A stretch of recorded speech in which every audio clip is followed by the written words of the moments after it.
La ciencia moderna ha hecho descubrimientos muy interesantes en un lugar inesperado, tras los viejos muros de este convento. La vida de estas religiosas ha aportado una nueva luz sobre la enfermedad del Alzheimer. Estas monjas están dispuestas a prestar un valioso servicio. Han donado sus cerebros a la ciencia. Algunas de estas hermanas se mantienen sorprendentemente lúcidas. Están desafiando al Alzheimer.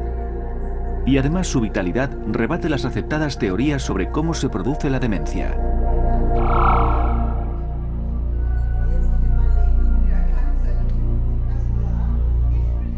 En este documental presentamos a personas que están ayudando a resolver el misterio del Alzheimer con métodos inusuales. En el transcurso de esta batalla contra la enfermedad, se hace patente que a veces el bienestar de los pacientes se ve amenazado.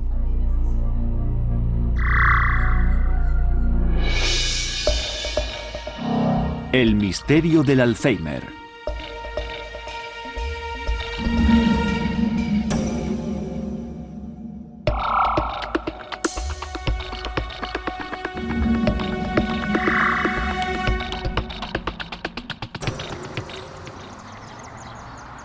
Estamos en Lexington, Kentucky. Fue aquí a principios de los 90 donde comenzó una investigación que se ha hecho famosa. Se la conoce como el estudio de las monjas. Este es el Centro Gerontológico Sanders Brown, dirigido por David Snowdon, profesor de neurología y un reconocido experto en Alzheimer. Estas manoplas fueron confeccionadas por una monja de 104 años, la hermana Mathia, una de mis preferidas. Durante casi toda su vida adulta tejía diariamente un par de manoplas para los pobres. Una mañana, cuando estaba en el convento, me dijo, ¿de qué color le gustarían unas manoplas? Y unas horas después encontré una bolsa marrón en mi habitación del convento con esto dentro. David Snowdon hizo algo que ningún otro investigador geriátrico había hecho nunca. Se fue a un convento, concretamente al School Sister of Notre Dame de Minnesota. Snowdon quería investigar la demencia científicamente. Las monjas resultaban perfectas para este estudio debido a su avanzada edad. Una de ellas atrajo la atención de David Snowdon, la hermana Mathia Gores, descendiente de alemanes. Era una persona extraordinaria en todos los sentidos. Llegó a vivir hasta los 104 años. Mi relación con ella se forjó a lo largo de 15 años. Estaba llena de energía. La última vez que fui a visitarla, ella ya había cumplido los 104 años. Recuerdo que fui a su habitación y no estaba allí. Pregunté a una de las hermanas y me dijo, ha bajado al cuarto de enfermeras, está organizándolas. Era una mujer estupenda, con mucha vitalidad. Normalmente las personas que llegan a vivir tantos años poseen un cierto nivel de energía que, en parte, es lo que les ayuda a vivir más tiempo.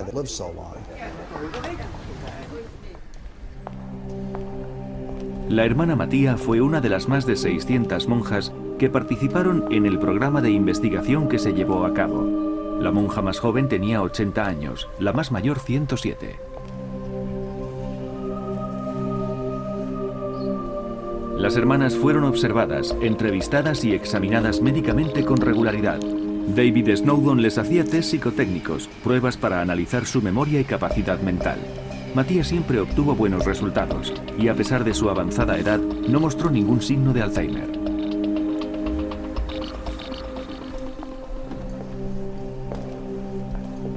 Sin embargo, las investigaciones de Snowdon querían ir un paso más allá. Pidió a las monjas que donaran sus cerebros a la ciencia después de su muerte. La mayoría de ellas aceptaron con la esperanza de que su donación aportara conocimientos más profundos sobre el Alzheimer. Cuando la hermana Mathia murió, comenzó el trabajo del patólogo. Ahora los investigadores tienen una oportunidad única. Poseen informes detallados y bien documentados sobre el comportamiento mental de las monjas. Y también tienen la posibilidad de examinar sus cerebros, que revelará su comparación. Otro factor importante en esta investigación es que las monjas vivían en condiciones casi idénticas. El Alzheimer solo se puede diagnosticar de una manera fiable cuando se examinan los finos cortes transversales del cerebro en el microscopio.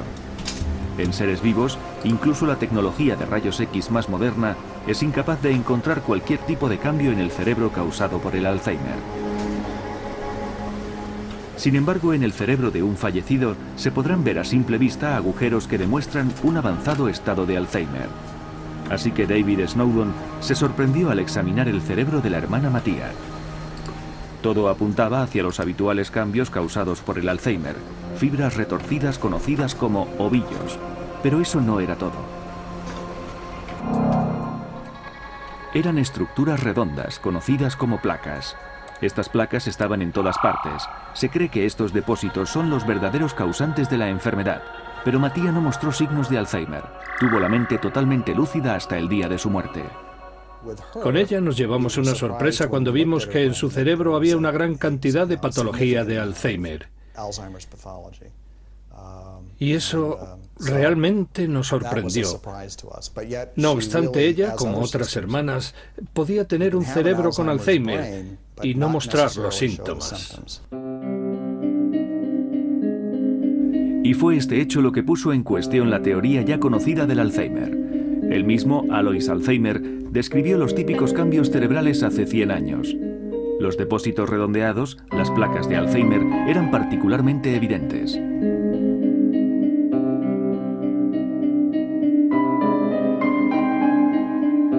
Alois Alzheimer los encontró en el cerebro de August Deter. Este paciente murió con demencia severa. Se supone que las placas son el veneno que mata las neuronas. La muerte masiva de neuronas lleva a la demencia.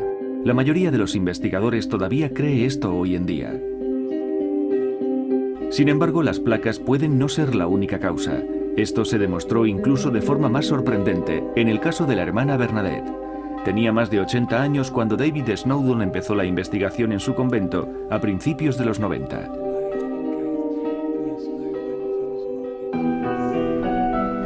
La hermana Bernadette tuvo una gran formación académica. Fue a la universidad y obtuvo un título de posgrado. Fue maestra durante más de 30 años, 7 de los cuales estuvo enseñando en un instituto.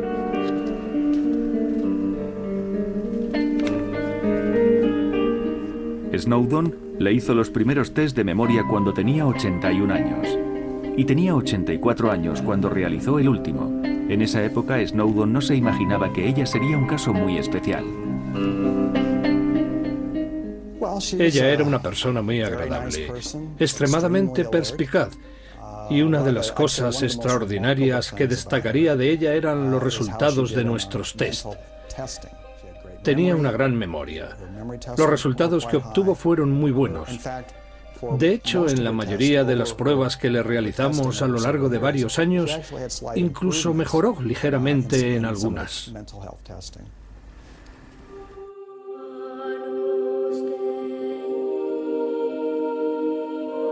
La hermana Bernadette murió de un ataque al corazón de manera inesperada a la edad de 85 años.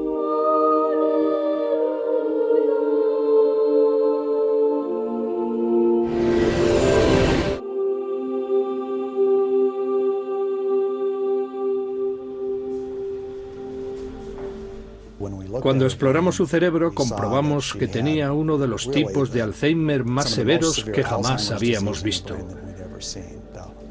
A nivel médico y clínico, su grado de Alzheimer era de los más elevados. Tenía el gen del Alzheimer, su cerebro sufría la enfermedad que estaba muy avanzada. Pero en las 3 pruebas anuales que le hicimos a lo largo de 4 o 5 años no apareció ningún indicio de los síntomas de Alzheimer. Siempre dio muestras de su inteligencia. Al principio pensamos que nos habían enviado el cerebro equivocado, pero en realidad después vimos que era el ejemplo más claro de cómo alguien resiste a la enfermedad. Es como si una persona sufre un terrible accidente de coche y sale de él sin un rasguño. Aquí están mis pastillas. Pero casi todos los pacientes sufren los efectos de la enfermedad. Necesitarían una ayuda rápida de los investigadores, pero la mayoría de ellos se siguen centrando en las placas. Voy a poner mis gafas aquí. Dímelo solo si te llamo preguntándote dónde están, porque normalmente no las dejo ahí. ¿Estás buscando algo? Sí, tengo que llevarme mi bolsa de maquillaje. Tu bolsa de maquillaje está en la bicicleta. ¿Realmente quiero ir en bicicleta? Sí. ¿Me he olvidado el monedero? No, lo he guardado. Martina Peters tiene 42 años y está en la primera fase del Alzheimer. ¿En la mochila? No, no está en la mochila, ya te lo he dicho.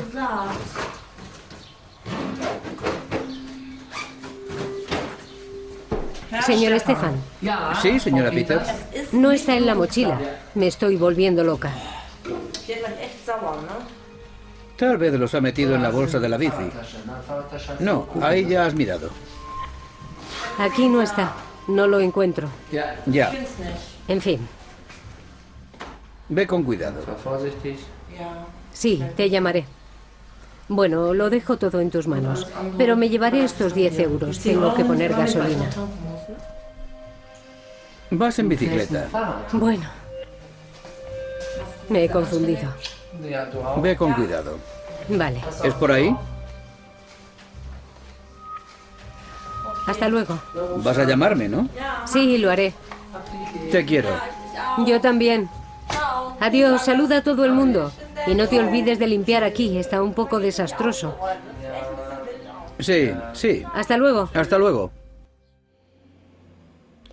Es como una pérdida de todas las cosas buenas. Ves lo rápido que todo se convierte en efímero.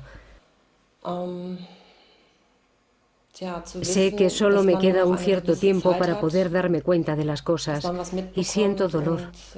Es una lenta despedida de todo lo que forma parte de mí.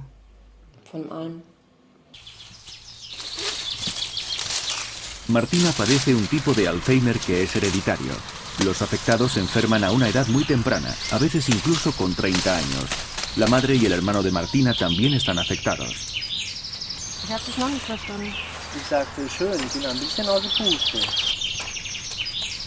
Hasta hace 2 años trabajó como florista, pero luego tuvo que dejar su trabajo.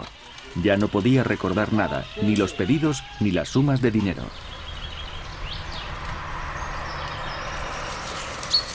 Hacer guirnaldas sigue siendo su pasatiempo. Esta es para su hermano mayor. Y ya acude a un centro de cuidados. El hecho de que su pareja haya enfermado de esclerosis múltiple no supone ninguna diferencia, aunque a veces se muestran un poco irónicos. Todo empezó con pequeños lapsus de memoria, al igual que ocurrió con su hermano. ¿En qué año estamos? ¿2006? ¿2007? Lo empecé a notar hace 6, 5, 4 años.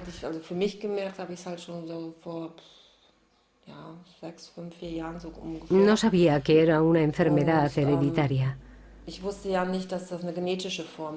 Mi médico lo sabía, pero como le dije que me suicidaría si me diagnosticaban Alzheimer, no me lo dijo. Tal vez fue mejor así. Martina hace todo lo que puede para retrasar esta enfermedad degenerativa.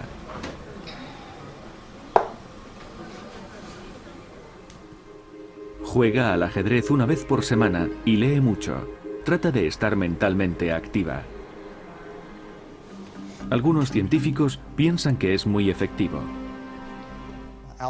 El Alzheimer es una enfermedad que afecta a la memoria. Por eso es bueno que empecemos a desarrollar nuestra memoria desde que nacemos y mantenerla activa a lo largo de nuestra vida. Así tendremos menor riesgo de contraer Alzheimer o quizá de retrasar los efectos en el caso de desarrollar la enfermedad. Entrenamiento mental como prevención. Esta teoría se ha confirmado en muchos casos, algunos de ellos sorprendentes. Un neurólogo inglés lo demostró con un jugador de ajedrez llamado Richard Wetherill en 2004. Un día, Wetherill fue a ver a su médico.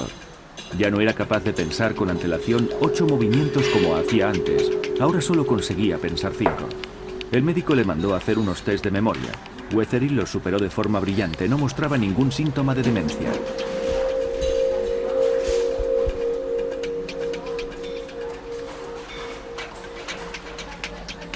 Richard Wetherill murió inesperadamente poco después y se le realizó una autopsia. El patólogo encontró su cerebro repleto de placas. El diagnóstico fue sorprendente. Estaba casi en la fase más avanzada de la enfermedad de Alzheimer. El mismo diagnóstico que algunas de las monjas. Parece ser que los músicos también consiguen retrasar los efectos de la demencia. En ciertas áreas, sus cerebros son más grandes. Neurólogos suizos descubrieron que son estas áreas las que probablemente se degeneran más con la edad.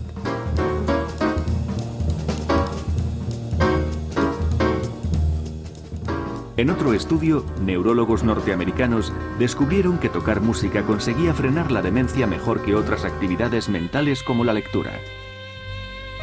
Como ya demostró el estudio en el convento, existen muchos más factores involucrados en el desarrollo del Alzheimer de lo que creían muchos investigadores. Músicos como el saxofonista de 84 años, Charlie Mariano, pueden beneficiarse de haber desafiado a sus cerebros durante décadas.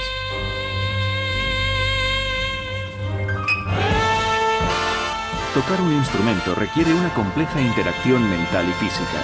El cuerpo y el cerebro han de coordinarse. Esto podría crear una especie de reserva en el cerebro, según algunos científicos. Esta reserva puede ser lo que proteja al batería de 83 años, Louis Bellson.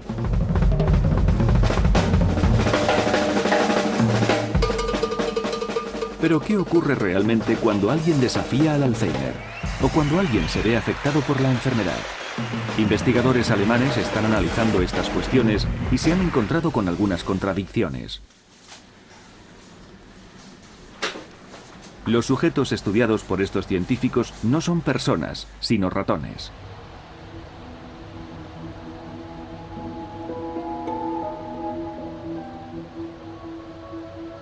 Estos ratones son especiales. Han sido manipulados genéticamente y tienen genes humanos en su genoma. Los genes provenían de pacientes que sufrían una forma hereditaria y particularmente severa de Alzheimer.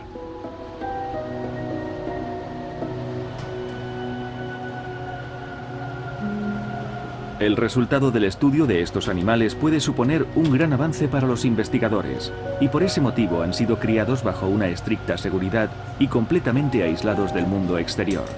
Los científicos quieren prevenir cualquier infección por bacterias y virus. Thomas Bayer tiene que cambiarse como un cirujano antes de operar, cuando saca a los ratones de sus jaulas.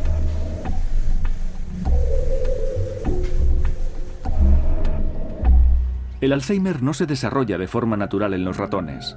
¿Son entonces los modelos adecuados para esta enfermedad al transportar genes humanos? ¿Realmente enferman? Las pruebas de conducta dan a los investigadores un conocimiento profundo de estas cuestiones. Primero, un ratón normal y sano siente curiosidad y lo explora todo antes de elegir un lugar donde aposentarse.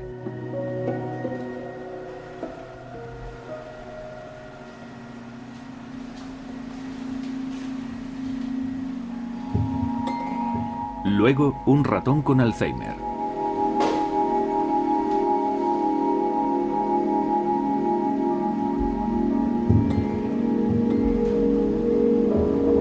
Este ratón tiene miedo y reacciona como los humanos que tienen la enfermedad. No está seguro en el nuevo entorno y rápidamente se retira a una esquina.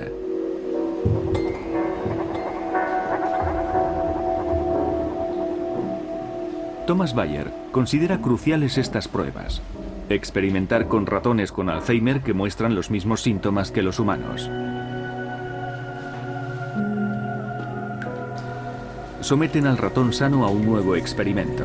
En estas aguas teñidas, los investigadores pueden recoger detalladamente los movimientos con una cámara. Su comportamiento es el normal. Explora con curiosidad cada rincón del entorno desconocido.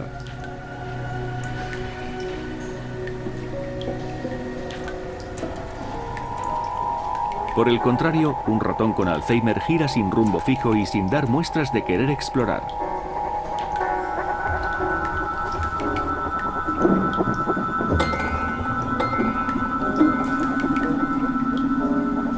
Los investigadores no tienen duda. Este ratón tiene Alzheimer. Muchos de los experimentos que hemos realizado son muy significativos y, curiosamente, los resultados son más obvios cuando han perdido un gran número de neuronas. Eso tiene lugar cuando el ratón tiene 6 meses. Es entonces cuando encontramos estas anomalías de conducta. Es una correlación realmente buena. Por eso estamos convencidos de que los resultados de estos experimentos aportarán avances sobre la enfermedad de Alzheimer. Las preguntas claves son: ¿qué ocurre en el cerebro del ratón? ¿Se hacen visibles depósitos en forma de placas? ¿Destruyen tanto el cerebro que provocan demencia? Primero, Thomas Bayer corta el cerebro del ratón en láminas superfinas, solo de unas milésimas de milímetro de espesor. La gran ventaja con los ratones es que, a diferencia de los humanos, sus cerebros pueden ser examinados en cada una de las fases de la enfermedad. El siguiente paso es importante en la investigación de la causa de la enfermedad. Las secciones del cerebro deben teñirse. Cada tipo de célula y cada depósito necesita su propio color. Thomas Bayer decide teñir las placas. Sabe que la mayoría de sus colegas científicos están interesados en esos depósitos redondeados. Muchos creen que estas placas son el veneno que provoca la muerte de las neuronas.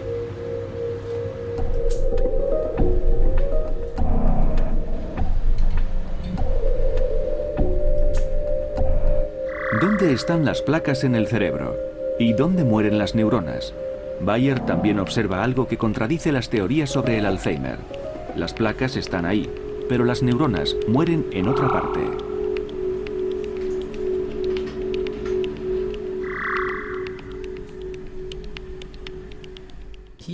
Esta franja de células está casi completamente destruida. Y las placas del Alzheimer están aquí y aquí, más alejadas.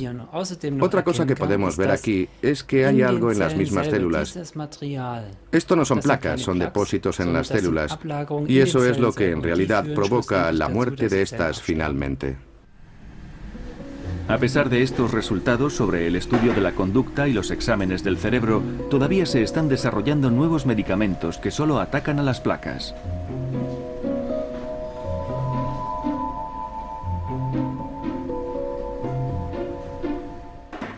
En nuestros experimentos con ratones, las placas son responsables de la pérdida del 10% de las neuronas. El otro elemento que aparece es el causante de la muerte del 90% de las células restantes. Diciéndolo de otro modo, si fuéramos capaces de desarrollar un método para disolver esas placas, a lo sumo podríamos salvar únicamente el 10% de las neuronas. Por el momento no hay muchos científicos que hayan prestado atención a estos resultados. Thomas Bayer acaba de tomar posesión de su cátedra. Esto no contribuye a que sea escuchado por otros investigadores con más experiencia, a pesar de que podría ser muy importante para el bienestar de un gran número de pacientes.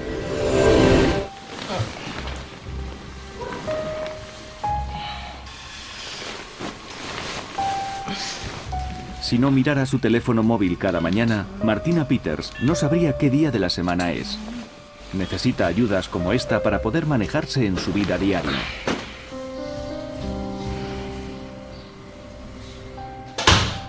El médico le ha dicho que no tiene cura.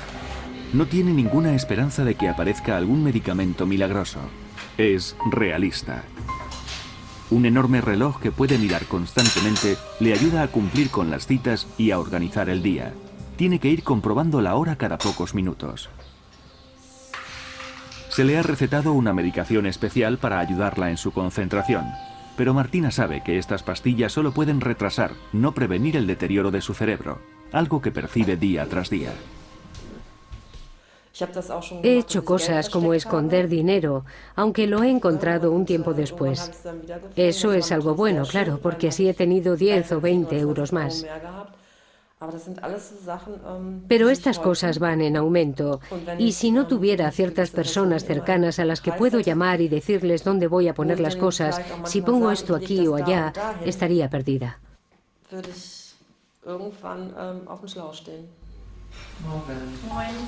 Su pareja, Stefan, es su apoyo más importante.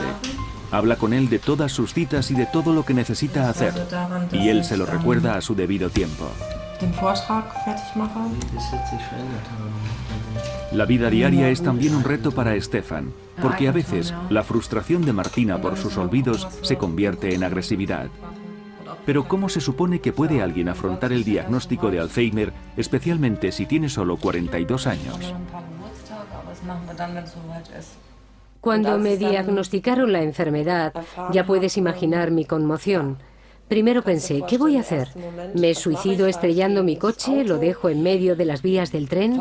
¿Me corto las venas? Pero luego me dije, no, voy a luchar. Martina decidió no esconderse. Ella tiene sus propios métodos para afrontar la enfermedad. Solo trato de educar a la gente. Esta enfermedad es terrible, sigue siéndolo, pero no es contagiosa. Nadie debe preocuparse de que le contagie. Martina decidió asistir a una convención de la Sociedad del Alzheimer. Allí también había científicos invitados que hablarían sobre las placas como la causa más probable de esta enfermedad. Martina Peters decidió ir para que escuchasen el punto de vista de uno de los pacientes afectados. En el Congreso Internacional de Berlín fuimos capaces de que hablara delante de casi 1.500 personas sobre su experiencia con la enfermedad del Alzheimer. Y ahora estamos muy contentos de anunciar que ha aceptado nuestra invitación para hablarnos de la enfermedad desde su perspectiva.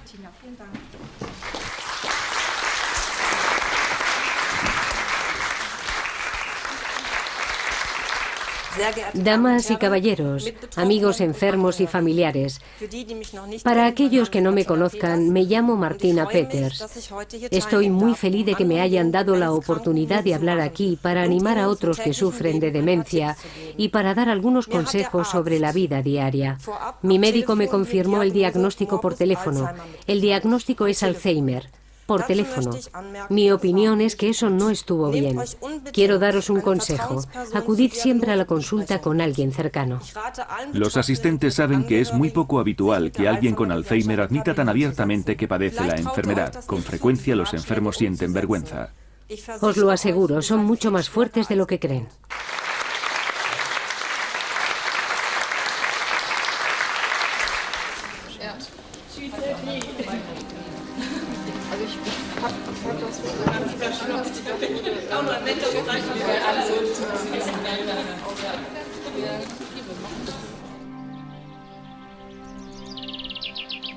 El ejercicio es una terapia para Martina. Afirma que monta en bici para controlar su rabia. Siente rabia contra una enfermedad que la deja desamparada. Ella está muy familiarizada con esta enfermedad. Su madre murió de ella, pero es muy difícil cargar con la experiencia de su propia demencia. Cuando empecé a sentir los síntomas, se me olvidó cómo poner el coche en marcha. Gracias a Dios fue solo una vez. Giré la llave, pero luego pensé, ¿y ahora qué tengo que hacer? Me pasé 3 minutos pensando en ello y de pronto me acordé de nuevo. Es algo que no me había pasado nunca en mi vida. Además, yo había conducido incluso un tractor desde muy joven. Para mí fue un shock. Realmente no puedo expresarlo con palabras. Sientes miedo. En ese momento te entra pánico. No podía dejar de llorar. Pero Martina posee un espíritu luchador. No quiso que su enfermedad le afectase negativamente y buscó trabajo como voluntaria en un centro para mayores. Puede que sea una visión de su propio futuro. Aquí es donde quiero estar cuando no pueda valerme por mí misma, dice.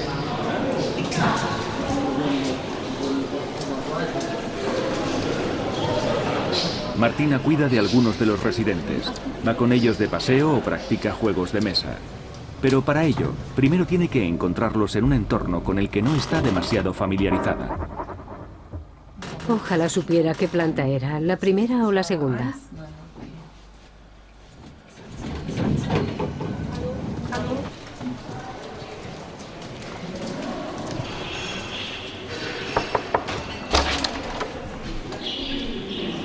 Hola, ¿hay alguien en casa? ¿Hay alguien? La persona a la que viene a ver no está en su habitación, tal como esperaba Martina. Una situación trivial, pero que a ella la confunde. Elizabeth no está aquí.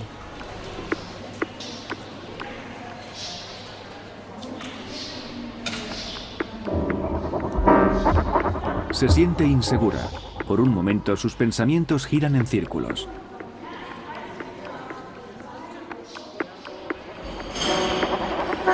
Este comportamiento es típico de los que sufren demencia cuando experimentan algo que no les es familiar. Es una consecuencia de los cambios en el cerebro. Cuando se tienen problemas de memoria, el cerebro ya está dañado. Es como una bola de nieve rodando por una pendiente. Es muy difícil de frenarla. Y es muy importante detener este proceso antes de que haya daños. Hay que frenar la enfermedad desde el principio. Hay un científico que ha descubierto cómo hacerlo, Pat McGeer, de la Universidad de la Columbia Británica en Vancouver, Canadá. Este afamado neurocientífico ha estado elaborando su propia teoría sobre el desarrollo del Alzheimer.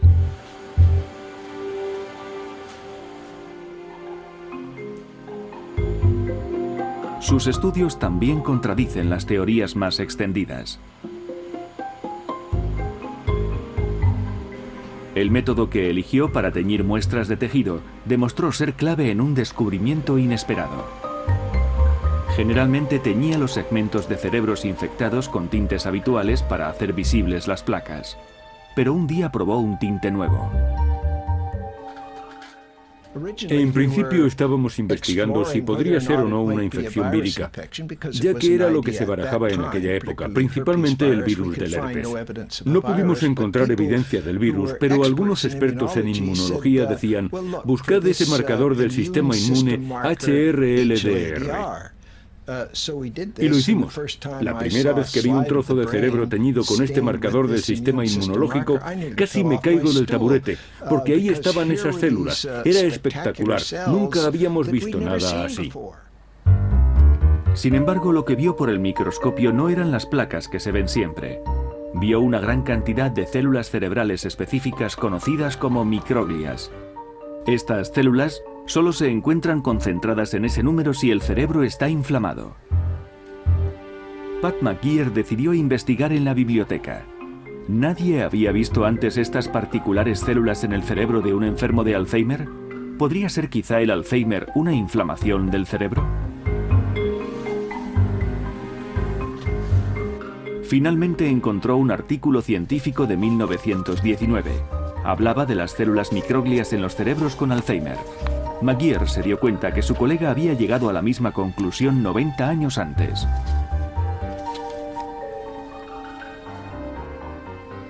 La inflamación en el cerebro como la causa de la demencia, una teoría que había caído en el olvido.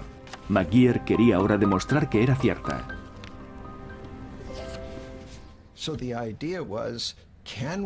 Lo que quería era encontrar casos de pacientes que habían estado tomando agentes preventivos, como antiinflamatorios, para otras dolencias distintas al Alzheimer, pero que habían mejorado de esta enfermedad. Y entonces empezamos a examinar y buscar enfermos que sufriesen artritis reumatoide, porque esta es una patología de las articulaciones muy devastadora que aparece antes que el Alzheimer, y por lo cual los pacientes toman una gran variedad de antiinflamatorios. Los toman para hacer frente al dolor que sufren. Si una inflamación era la causante de la enfermedad del Alzheimer, unos antiinflamatorios corrientes usados para tratar el reumatismo, por ejemplo el ibuprofeno, podrían servir también contra el Alzheimer.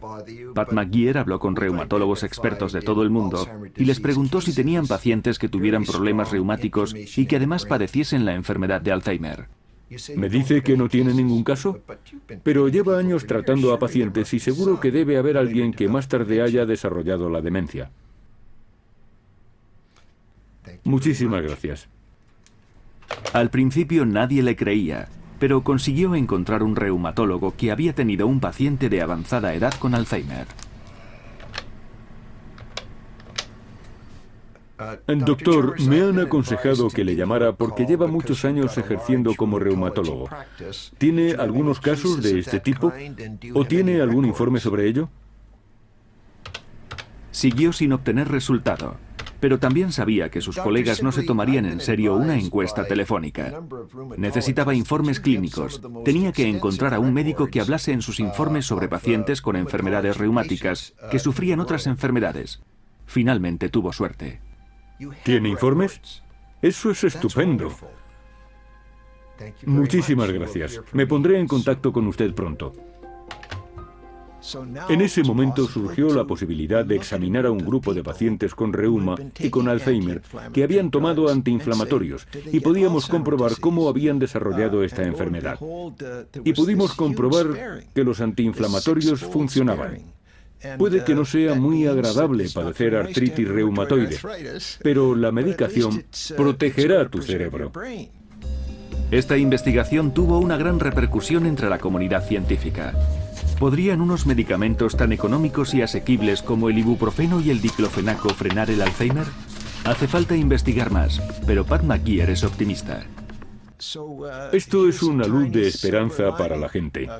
Pero la pregunta que surge ahora es, ¿la gente que no sufre artritis reumatoide debería tomar antiinflamatorios como prevención?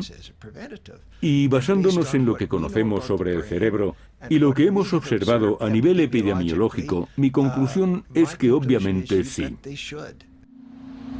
Lo que Pat McGeer no sabe es qué antiinflamatorio y qué dosis recomendar. Los medicamentos como el ibuprofeno han sido probados ahora en ratones como tratamiento para el Alzheimer, pero no ha habido ensayos clínicos a largo plazo.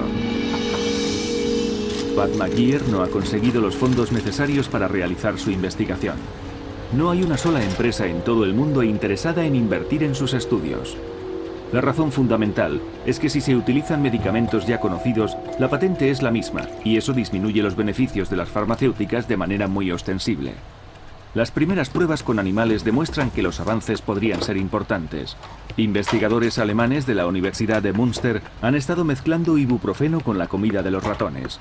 Sus ratones de Alzheimer modificados genéticamente. Esto es una prueba de memoria en la que el ratón debe de encontrar una plataforma en el agua. El ratón sin duda lo hizo mejor después de que le suministraran un antiinflamatorio.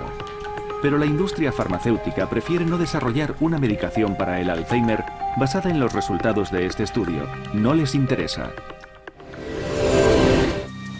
Mientras tanto, la industria está invirtiendo millones en la clínica universitaria Charité en Berlín. La clínica participa en un proceso de investigación médico que realiza la compañía farmacéutica norteamericana Wyeth.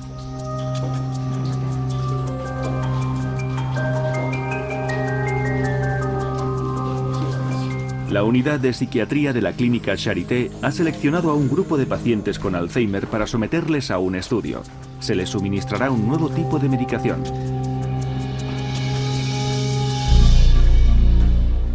Se trata de una vacuna contra las placas del Alzheimer, esos depósitos que según las teorías convencionales provocan la enfermedad. La vacuna supuestamente provocará en el cuerpo una respuesta inmune a las placas. Posteriormente, el sistema inmune de los pacientes se liberará de las placas en el cerebro. Pero durante este proceso existirán riesgos. No se trata de inmunizar al cuerpo contra un patógeno extraño, sino contra algo producido por él mismo. Si la respuesta inmune es demasiado fuerte, podría ser algo parecido a una reacción alérgica grave.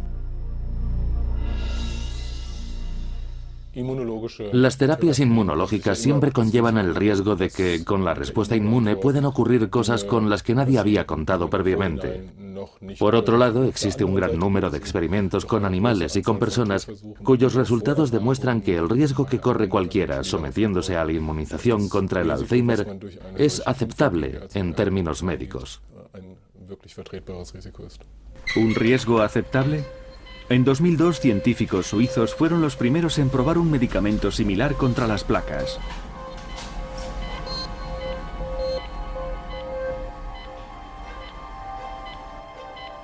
Pero el experimento de inmunización tuvo que ser suspendido.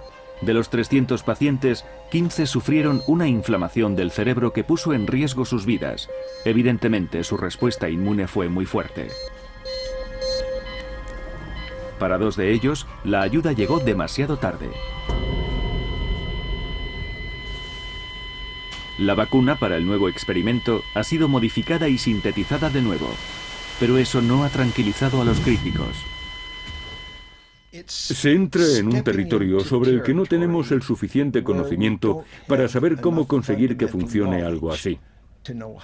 Si se pudiera lograr que funcionara, eso sería un avance espectacular. Pero como le ocurría al aprendiz de brujo, si las personas que llevan a cabo esto no respetan las advertencias y no entienden las consecuencias que puede haber, mucha gente puede salir perjudicada. Estamos hablando de administrar un medicamento o una sustancia que puede afectar al cerebro. No es lo mismo que tomarse una pastilla contra las alucinaciones cuando se padece esquizofrenia. Estamos hablando de tomarse una pastilla o ponerse una inyección cuando no se tiene ningún síntoma. Y de hecho, una vacuna o pastilla para que detenga las placas u ovillos es probable que sea mucho más efectiva si se toma durante años, si no décadas, antes de que aparezcan los síntomas del Alzheimer. La esperanza de controlar el Alzheimer no está en el tratamiento. Nos encantaría conseguir uno mejor, pero la esperanza está realmente en prevenir.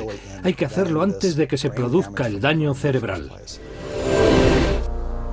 Los investigadores del Charité estuvieron de acuerdo en dejar que los pacientes que participaban en este experimento de inmunización dieran su opinión en este documental, pero poco después de empezar a grabar, retiraron su consentimiento.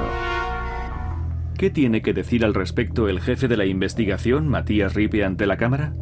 ¿Qué tiene que decir sobre el hecho de que el estudio de las monjas y otras investigaciones siembren dudas sobre la teoría de las placas?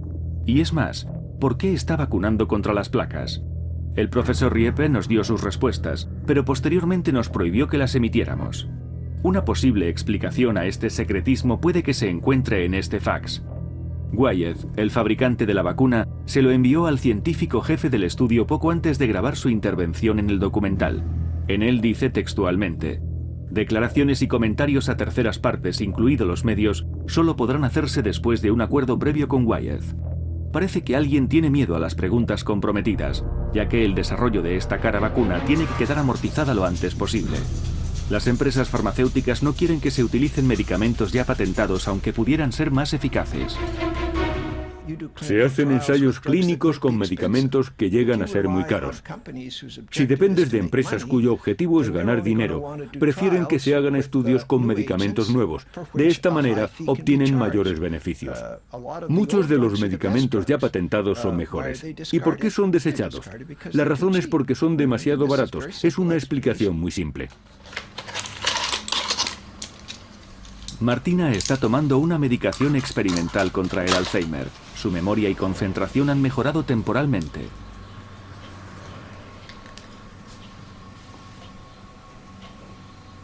Pero sus pastillas no combaten la inflamación, la cual, según la investigación de Pat McGeer, es una de las causas de la demencia.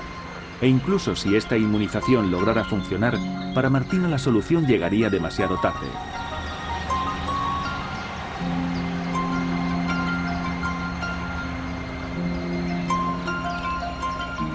Hay más de 3 millones de enfermos de Alzheimer en Europa esperando un medicamento que pueda ayudarles a combatir su enfermedad.